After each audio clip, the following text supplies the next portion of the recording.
Hello मित्रों, जय श्री कृष्ण। स्वागत है तमारा बधाईनु Anjali Gujarati food recipes channel में। तो आज आपणे बनावशुं वधेला थेपलामांथी दाळ ढोकળી।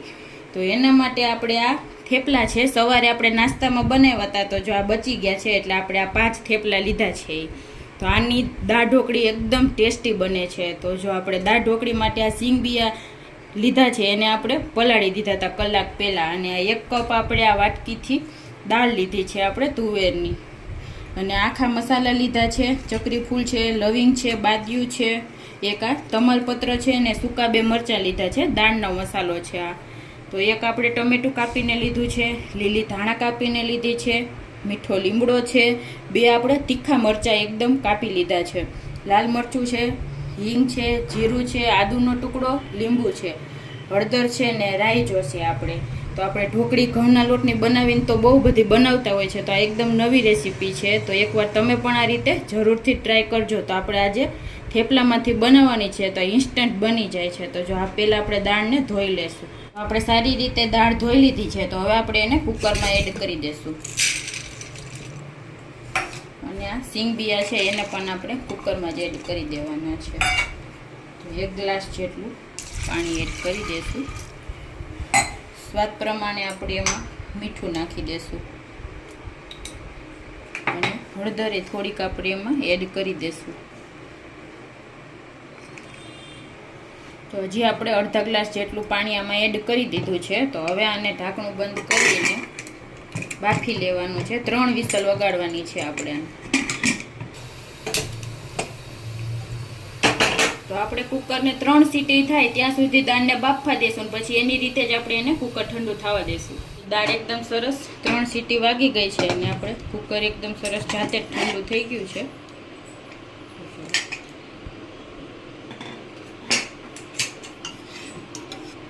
તો એકદમ સરસ બફાઈ ગઈ છે જો આ રીતની। તો આપણે આને કાંઈ બ્લેન્ડર મારવાની જરૂર નથી, આ રીતની જ આપણે દાળ જોઈએ છીએ। તો હાલો આપણે હવે આનો વઘાર કરી લેશું। આપણે એક કઢાઈ ગરમ કરવા રાખી દેશું।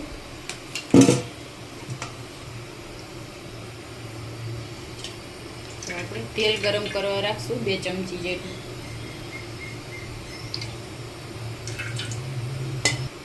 તો આપણું તેલ ગરમ થાય છે, તો આપણે આ દાળને થોડી પાતળી કરવા માટે 1 ગ્લાસ પાણી એડ કરી દઈશું। તો આપણે એકદમ આ રીતની પાતળી દાળ જોઈએ। હવે આપણું તેલ ગરમ થઈ ગયું છે, તો આપણે રાઈ એડ કરી દેશું અને આખો મસાલો છે એ એડ કરી દેશું।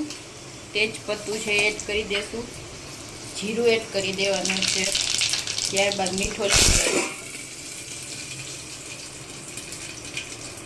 હવે આપણે એમાં મરચાં એડ કરીશું અને આદુ એડ કરી દઈશું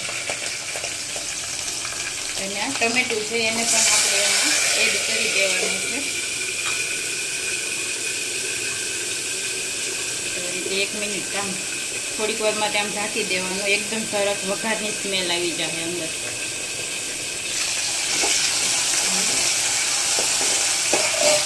મિક્સ કરી લઈએ અને હિંગ એડ કરી દઈએ।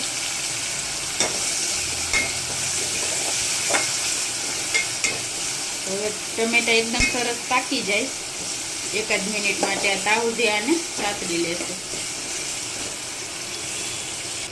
તો ટમેટા એકદમ સરસ પાકી ગયા છે। હવે આપણે એમાં ચપટી હળદર એડ કરી દઈશું અને અડધી ચમચી લાલ મરચું પાવડર એડ કરી દઈશું। જેટલું આપણે તીખું જોતું હોય એ પ્રમાણે એડ કરવાનું છે। હવે આપણે એમાં દાળ એડ કરી દઈશું।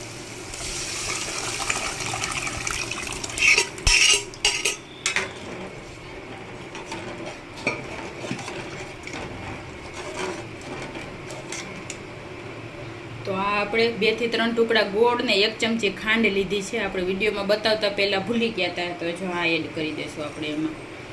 તો આ દાળ ખાટી મીઠી ને તીખી હોય તો એકદમ સરસ દાળ ઢોકળીનો ટેસ્ટ આવે છે।